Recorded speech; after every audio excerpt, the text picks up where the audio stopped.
Hey guys, hope you doing well. तो हम MES 41 देख रहे थे। MES 41 का यूनिट 1 ऑलरेडी डन था। यूनिट 2 का पहला पार्ट कवर हुआ था, जहाँ पे हम डिस्कस कर रहे थे कि किस तरह से एजुकेशनल मैनेजमेंट एंड एडमिनिस्ट्रेशन जो है वो फ्लरिश हुआ लाइक टाइम टू टाइम। उसका प्री इंडिपेंडेंस एरा हम देख चुके थे 3 पार्ट्स में। आज हम उसकी पोस्ट इंडिपेंडेंस एरा भी डिस्कस कर लेते हैं, ठीक है। तो पोस्ट इंडिपेंडेंस एरा आपका यहाँ पे 2.4 से शुरू होता है आपके बुक में अगर देखें तो देखते हैं कि क्या क्या यूनिवर्सिटीज़ लाइक सॉरी क्या क्या यहाँ पे कमीशंस वगैरह आए और किस तरह से ये यहाँ पे डेवलप किया, ठीक है।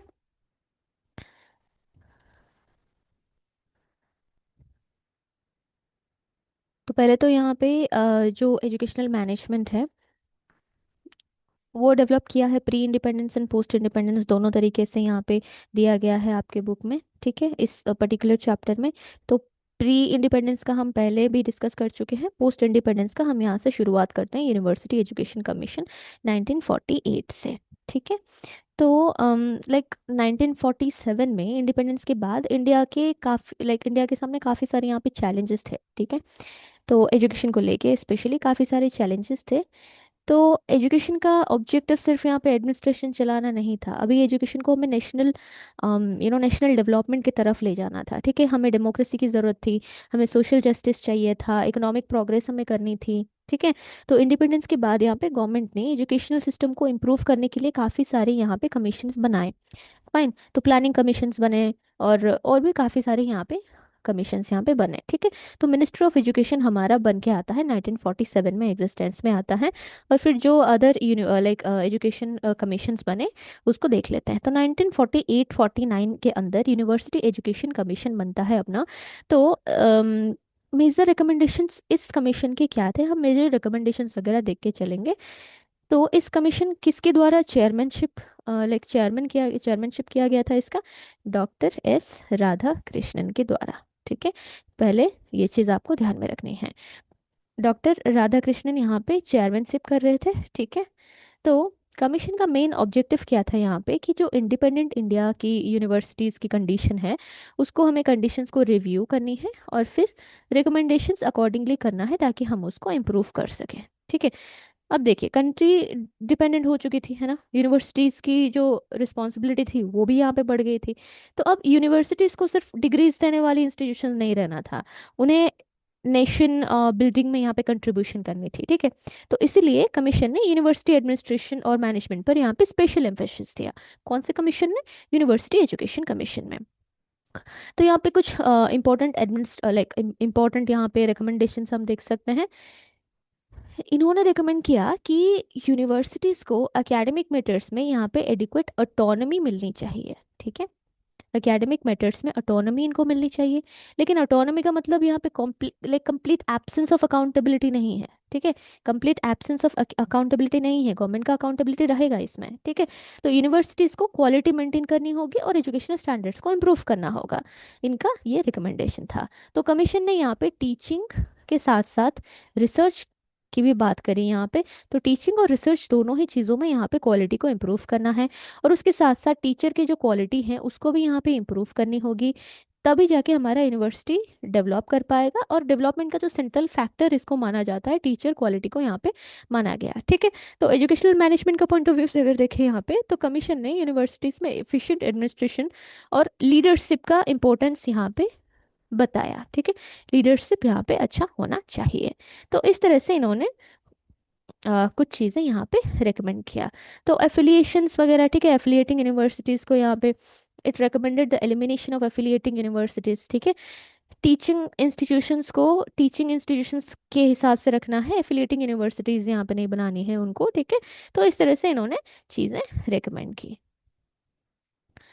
ठीक है। तो यूनिवर्सिटी ग्रांट्स कमीशन को यहाँ पे सेटअप करना था फंड्स एलोकेशन के लिए, ये भी इनका रिकमेंडेशन था। और उसके साथ साथ स्टेट को रिस्पॉन्सिबिलिटी लेनी है ताकि फाइनेंस और स्टैंडर्ड जो है हायर एजुकेशन का वो मेंटेन कर सकें। प्राइवेट कॉलेजेस को यहाँ पे एड्स देनी चाहिए ताकि वो बिल्डिंग्स एंड इक्विपमेंट वगैरह एंड एक्सपेंडिचर वगैरह, रिकरिंग एक्सपेंडिचर वगैरह ये ले सकें, ठीक है।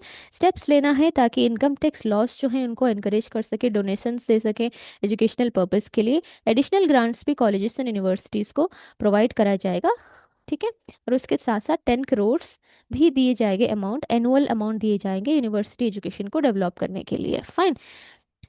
और 3 साल का जो डिग्री कोर्सेस है उसको भी यहाँ पे इंट्रोड्यूस करा गया। रूरल यूनिवर्सिटीज़ भी यहाँ पे एस्टेब्लिश करने की बात करी गई, ठीक है। नेक्स्ट आते हैं द सेकेंडरी एजुकेशन कमीशन 1952। तो सेकेंडरी एजुकेशन कमीशन या फिर कह लीजिए मुदालियर कमीशन, ठीक है। तो लक्ष्मण स्वामी मुदालियर जो थे, इनके चेयरमैनशिप में ये चीज़ करी गई थी, ठीक है। इनकी चेयरमैनशिप में था ये कमीशन 1952 में। तो जो लाइक ये इस कमीशन का ऑब्जेक्टिव क्या था यहाँ पे, कि सेकेंडरी एजुकेशन जैसा नाम है, ठीक है, वैसा काम है। तो सेकेंडरी एजुकेशन को यहाँ पे लाइक इनका जो सेकेंडरी एजुकेशन का जो कंडीशन वगैरह है उसको रिव्यू करना है, इसके इम्प्रूवमेंट में रिकमेंडेशंस करनी है, ठीक है। तो एजुकेशनल मैनेजमेंट के पर्सपेक्टिव से अगर इनका रिकमेंडेशंस देखें, तो एजुकेशनल एडमिनिस्ट्रेशन को यहाँ पे स्ट्रेंथन करने पर इन्होंने भी फोकस किया, ठीक है। तो लाइक एडमिनिस्ट्रेशन जब स्ट्रांग होगा तभी जाके सेकेंडरी एजुकेशन भी अच्छा काम करेगा, है ना। तो यहाँ पे स्कूल इंस्पेक्शन अच्छे से होनी चाहिए, इसके बारे में ये बताते हैं, ठीक है। स्कूल इन्फेक्शन लाइक इंस्पेक्शन यहाँ पे होनी चाहिए। टीचर की जो प्रोफेशनल कंपिटेंसी है उसके ऊपर ये बोले कि ध्यान देना है, ठीक है। प्रोफेशनल कंपिटेंसी के ऊपर यहाँ पे, एफिशिएंसी के ऊपर यहाँ पे ध्यान देनी है, ठीक है। कमीशन ने यहाँ पे गाइडेंस और काउंसलिंग सर्विसेज को भी बढ़ाने की बात कही, ठीक है। गाइडेंस, गाइडेंस और काउंसलिंग, ठीक है। गाइडेंस और काउंसलिंग के बारे में भी इम्पोर्टेंस दिया। करिकुलम को भी यहाँ पे इम्पोर्टेंस दिया, करिकुलम को भी यहाँ पे जो स्टूडेंट्स की नीड्स के अकॉर्डिंग ये होनी चाहिए, इसको इन्होंने रिकॉग्नाइज किया अपने रिकमेंडेशन में। फिर एजुकेशनल मैनेजमेंट के फोकस भी सिर्फ यहाँ पे एडमिनिस्ट्रेशन नहीं था, क्वालिटी इंप्रूवमेंट भी यहाँ पे कराना था, ठीक है। तो क्वालिटी के बारे में इन्होंने बहुत ज़्यादा यहाँ पे इम्पोर्टेंस दिया था, ठीक है। तो यहाँ पे मिडिल और सीनियर बेसिक सेकेंडरी स्टेज 3 साल का होगा, हायर सेकेंडरी स्टेज 4 साल का होगा। इस तरह से इन्होंने रिकमेंडेशंस दिया था।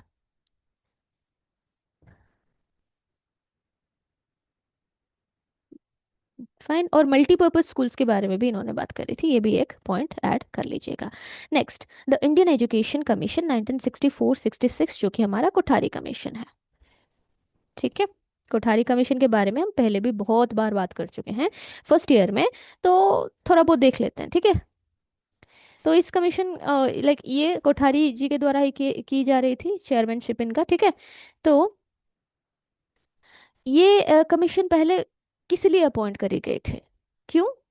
इनका ऑब्जेक्टिव था कि पूरा जो एजुकेशन सिस्टम है उसका हमें रिव्यू करना है, ठीक है। रिव्यू करके इसको किस तरह से हम नेशनल डेवलपमेंट की ओर ले जा सकते हैं, उसके ऊपर हमें यहाँ पे रिफॉर्म्स वगैरह लाना है, ठीक है। तो ये मानते थे कि एजुकेशन एक इंस्ट्रूमेंट है ताकि हम नेशनल डेवलपमेंट यहाँ पे कर सकें, नेशनल प्रोग्रेस को आगे बढ़ा सकें, ठीक है। तो इस तरह से ये मानते थे, और ड्यू टू दैट हम यहाँ पे लाइक एजुकेशन कमीशन यहाँ पे लाते हैं, ठीक है।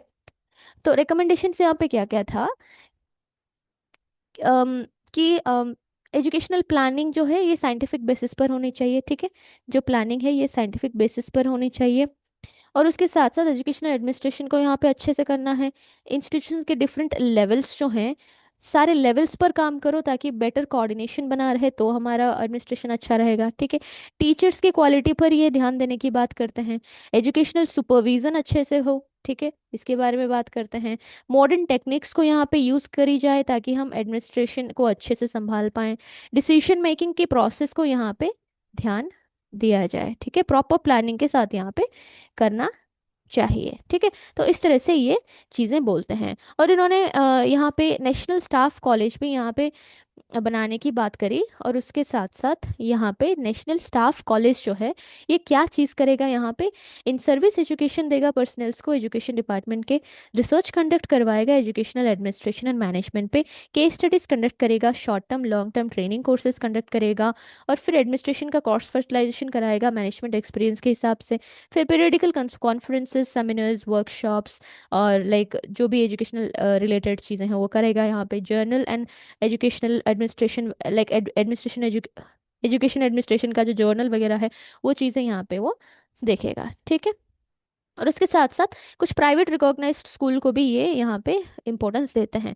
तो प्राइवेट स्कूल्स जो हैं इनके पास राइट होना चाहिए कि प्राइवेट स्कूल्स रहे, इनके पास एग्जिस्टेंस का राइट होना चाहिए, ठीक है। और उनको यहाँ पे लाइक एड भी यहाँ पे प्रोवाइड करी जा सकती है। तो प्राइवेट एजुकेशन इंस्टीट्यूशंस को यहाँ पे थोड़ा सा यहाँ पे पब्लिक रेवेन्यू के ऊपर यहाँ पे डिपेंड करने के लिए भी कहा जाता है। ठीक है, तो प्राइवेट स्कूल्स जो है ये मैनेजमेंट कमेटी यहाँ पे रहेगी, और वॉलेंटरी ऑर्गेनाइजेशंस यहाँ पे रहेगा, एजुकेशन डिपार्टमेंट रहेगी, टीचर्स रहेंगे, ये सारे लोग मिलके यहाँ पे लोकल अथॉरिटी जो रहेंगे इनके पैटर्न के हिसाब से ये सारे कॉलेजेस यहाँ पे रन करेंगे।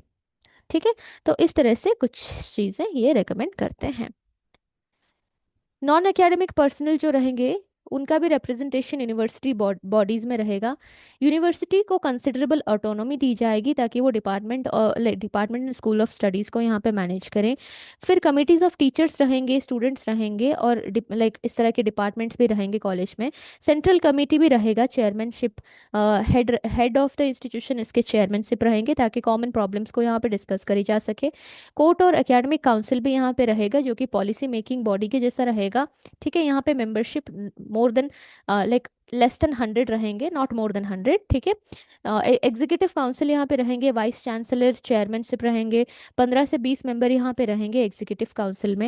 एकेडमिक काउंसिल एक रहेगा जिसका सोल अथॉरिटी रहेंगे। ठीक है, स्टडी एंड स्टैंडर्ड किस तरह से मेंटेन करना है कोर्सेज वगैरह का वो देखने के लिए। एकेडमिक प्लानिंग बोर्ड यहाँ पे रहेगा, परमानेंट प्लानिंग एंड इवैल्यूएशन वगैरह के लिए। गवर्नर्स ऑफ द स्टेट जो रहेंगे वो विजिटर्स रहेंगे यूनिवर्सिटीज़ का। ठीक है, और काउंसिल ऑफ एफिलिएटेड कॉलेजेस भी यहाँ पे रहेंगे यूनिवर्सिटीज़ के अंडर में एफिलिएट करने के लिए अदर कॉलेजेस को। ठीक है, स्कूल सिस्टम के बारे में भी ये काफ़ी सारी चीज़ें बोलते हैं। कॉमन स्कूल सिस्टम यहाँ पे अडॉप्ट करनी चाहिए। ठीक है, तो ये अपना नेशनल गोल होना चाहिए। कम्युनिटी डेवलपमेंट के ऊपर ये बात करते हैं, कम्युनिटी पार्टिसिपेशन के ऊपर ये बात करते हैं। आर्टिकल 45 भी यहाँ पे आता है 6 to 14 ईयर्स तक के बच्चों के क्वालिटी एजुकेशन के लिए, फ्री एजुकेशन के लिए। एफिशिएंट लीडरशिप का जो है ये ट्रेनिंग हमें देना चाहिए, like irrespective of any status, caste, religion, sex और प्लेस, और लाइक प्लेस ऑफ रेसिडेंस। ठीक है, तो एजुकेशन जो है हमारा ये लाइक 10+2+3 के हिसाब से रहेगा, आपको आपको पता है ये पहले से। फर्स्ट पब्लिक एग्जामिनेशन जो है to come at the end of 10 years of schooling में रहेगा। ठीक है, ये जो 10th बोर्ड वाला है, ये सब चीज़ें ये बोलते हैं। ठीक है, फिर डिग्री कोर्स 3 साल का रहेगा, और फिर यूनिवर्सिटी और 3 साल का मास्टर डिग्री यहाँ पे ये बता रहे थे, और ये सारी चीज़ें यहाँ पे स्पेशल कोर्सेज के वगैरह में भी ये बात करते हैं। ठीक है, एजुकेशनल एडमिनिस्ट्रेशन के बारे में क्या बोलते हैं कि एडमिनिस्ट्रेटर जो हैं वो अपना एटीट्यूड चेंज करें, लाइक एटीट्यूड एंड चेंज करें, और फिर अपना जो स्पिरिट ऑफ इंक्वायरी है उसको बढ़ावा दें। ऑफिसर ओरिएंटेड सिस्टम यहाँ पे मॉडर्न सिस्टम है, इसको यहाँ पे लिया जाए। पीरियडिक रिव्यूज यहाँ पे लिया जाए एडमिनिस्ट्रेशन प्रैक्टिसेस का। कंपैरेटिव स्टडीज़ यहाँ पे किया जाए एडमिनिस्ट्रेटिव मैटर्स का।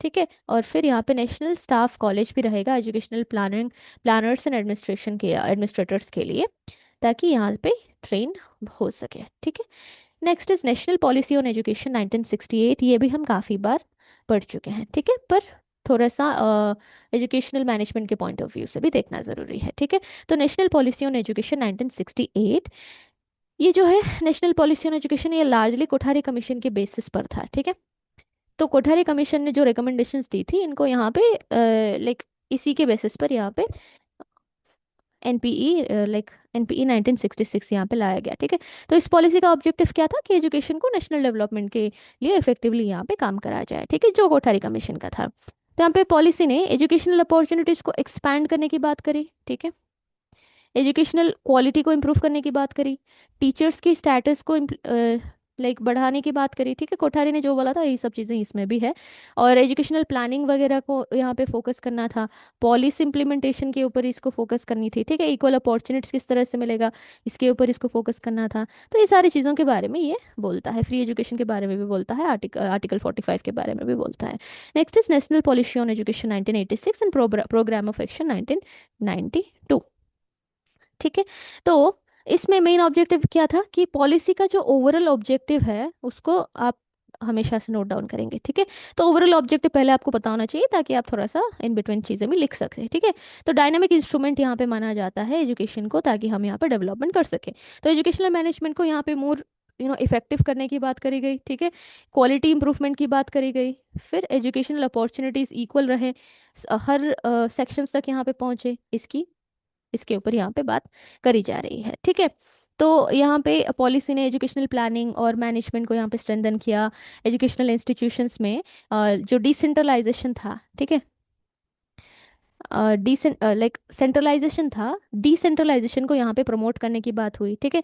इंस्टीट्यूशनल ऑटोनॉमी यहाँ पे मिलनी चाहिए, तो इंस्टीट्यूशंस को ऑटोनॉमी देने की बात करी गई, ठीक है। एडमिनिस्ट्रेटर्स एंड मैनेजर्स जो हैं उनको ट्रेनिंग प्रोग्राम्स दे के उनको जो उनका जो कैपेबिलिटी है, पोटेंशियल है, कॉम्पिटेंसी है, उसको स्ट्रेंथन करने की बात करी गई। मॉनिटरिंग इवैल्यूएशन सिस्टम यहाँ पे लाने की बात करी गई, ठीक है। तो इस तरह से चीज़ें यहाँ पे करा गया। लॉन्ग टर्म प्लानिंग के बारे में बात करी गई, डिसेंट्रलाइजेशन, ठीक है। पीपल का इन्वॉल्वमेंट रहेगा, वुमेन एक्सपर्ट्स रहेंगे यहाँ पे, ठीक है। प्रिंसिपल्स ऑफ अकाउंटेबिलिटी को यहाँ पे फॉलो करी जाएगी। नेशनल लेवल में कैब भी काम कर रहा था, जो कि रिव्यू कर रहा था एजुकेशनल डेवलपमेंट को, ठीक है। डिस्ट्रिक्ट एंड लोकल लेवल पे भी एजुकेशनल मैनेजमेंट यहाँ पे था। डिस्ट्रिक्ट बोर्ड्स ऑफ एजुकेशन यहाँ पे थे, और यहाँ पे हायर सेकेंडरी लेवल पे भी काम कर रहा था। स्टेट गवर्नमेंट ने भी यहाँ पे काफ़ी सारे लाइक मल्टी लेवल फ्रेमवर्क्स यहाँ पे बनाए थे डेवलपमेंट के लिए। Central, state, district, local level agencies, planning, coordination, monitoring, evaluation, हर चीज़ यहाँ पे हो रहा था। लोकल कमीशंस को यहाँ पे इंक्लूड करा जा रहा था, ठीक है। तो हेड्स को भी यहाँ पे सिलेक्ट करके ट्रेन करा जा रहा था एडमिनिस्ट्रेशन के लिए। वॉलंटरी एजेंसीज को भी यहाँ पे एड दिया जा रहा था national policy of education and programme of action के द्वारा। ये एक तरह से ब्लूप्रिंट की तरह काम कर रहा था मैनेजमेंट ऑफ एजुकेशन में, ग्रास रूट लेवल में। तो यहाँ पे local communities and NGOs, charitable trust, educationist जो लोग थे, इनको डिसेंट्रलाइजेशन ऑफ एजुकेशन प्रमोट कर रहे थे ये लोग, ठीक है। फिर यहाँ पे डाइट का भी बात आता है डिस्ट्रिक्ट लेवल में। तो डाइट भी यहाँ पे टीचर के ट्रेनिंग या और like heads of the institution का ट्रेनिंग, प्रोफेशनलिज्म बनाना, ठीक है, ये सारी चीज़ें ये लोग यहाँ पे कर रहे थे, ठीक है। तो यहाँ पे इंडिपेंडेंस के बाद लाइक एजुकेशनल मैनेजमेंट जो है कंटिन्यूसली डेवलप हो रहा था, ठीक है। तो डिफरेंट कमीशंस यहाँ पे लाइक काफ़ी सारे पॉलिसीज आए, काफ़ी सारी चीज़ें आई जो को स्ट्रेंथन किया। तो फाइन, लाइक हम यूनिवर्सिटी एजुकेशन कमीशन से यहाँ पे शुरू करें। सेकेंडरी एजुकेशन कमीशन आया, सेकेंडरी स्कूल्स की quality inspection and curriculum improvement वगैरह हुआ। इंडियन एजुकेशन कमीशन आया, comprehensive educational reform, scientific planning वगैरह हुआ। प्रोफेशनल एजुकेशन मैनेजमेंट यहाँ पे करने की कोशिश करी गई। फिर national planning like national policy on education आया 1968 में, एजुकेशनल डेवलपमेंट, क्वालिटी और लाइक प्लानिंग वगैरह के लिए। फिर आता है 86 और जो 92 वाला पीओ है, ठीक है। डिसेंट्रलाइजेशन होता है, इंस्टीट्यूशनल ऑटोनॉमी मिलता है, अकाउंटेबिलिटी रहता है, कम्युनिटी पार्टिसिपेशन होता है। तो ये सारे चीज़ें जो हैं ये ओवरऑल यहाँ पे अम, क्या कर रहा होता है, ओवरऑल यहाँ पे अचीवमेंट के जैसा आप यहाँ पे ले सकते हैं। तो परफॉर्मेंस गैप्स जो है प्लान एंड अचीवमेंट में, उसको ठीक करना था। ये जो एडिक्वेसिस इनएडिक्वेसिस थी ट्रेडिशनल एजुकेशनल एडमिनिस्ट्रेशन में, उसको ठीक करना था। तो ये सब चीज़ें यहाँ पे ठीक करी जा रही थी। एक्सेसिव प्री ऑक्यूपेशन था, कम्युनिकेशन गैप था, ठीक है। और like restricted capacity to respond to new task. फिर यहाँ पे काफ़ी सारे डायनामिक चेंजेस थे जो कि पेस अप करने के लिए फेल हो रहा था सिस्टम। तो इसी सब चीज़ों को ठीक करने के लिए हमने काफ़ी सारे यहाँ पे पॉलिसीज़ वगैरह बनाए। फिर यहाँ पे एजुकेशनल मैनेजमेंट को टॉट किया गया काफ़ी सारे यूनिवर्सिटीज़ में, और फिर इन सर्विस लेवल का ट्रेनिंग वगैरह भी दिया गया नेशनल लेवल इंस्टीट्यूशंस में भी, स्टेट लेवल इंस्टीट्यूशंस में भी, ठीक है। तो इस तरह से हमारा पूरा शुरू हुआ लाइक गुरुकुल वगैरह सिस्टम से, बुद्धिस्ट मनेस्ट्री, मकतब, मदरसा, इन सब से शुरू होके फिर हमारा प्री पोस्ट इंडिपेंडेंस एरा आया, सेंट्रलाइजेशन से डिसेंट्रलाइजेशन हुआ। काफ़ी सारे यहाँ पे कमिटीज़ एंड कमीशंस आए, जिसकी वजह से हमारा यहाँ पे फिर चेंजेस आया, और एजुकेशनल मैनेजमेंट एंड एडमिनिस्ट्रेशन यहाँ पे स्टेबलाइज हुआ इंडिया में, ठीक है। तो यहाँ पे आपका यूनिट 2 एजुकेशनल मैनेजमेंट MES 41 का कंप्लीट हो जाता है। फिर देखते हैं ब्लॉक 1 कवर करके फिर अदर बुक्स के ऊपर चलेंगे, और लाइक ब्लॉक 1 सबका कवर करके फिर हम अदर ऑप्शनल पे भी जाएंगे, ठीक है। तो टाइम लगेगा क्योंकि एक ही इंसान सारा कुछ चीज़ें करेगा, लाइक 1 by 1 वीडियोस अपलोड होंगे, तो फिर टाइम तो लगेगा ऑफ कोर्स, ठीक है ना। तो तब तक आप शेयर करिए जितना भी चीज़ें अपलोड हो रहा है मैनेजमेंट का अभी तक के लिए, उसको आप कंप्लीट करिए। नेक्स्ट चलते हैं नेक्स्ट ऑप्शनल्स पे भी, ठीक है। चलिए फिर मिलते हैं नेक्स्ट वीडियो पर, टिल देन बाय बाय।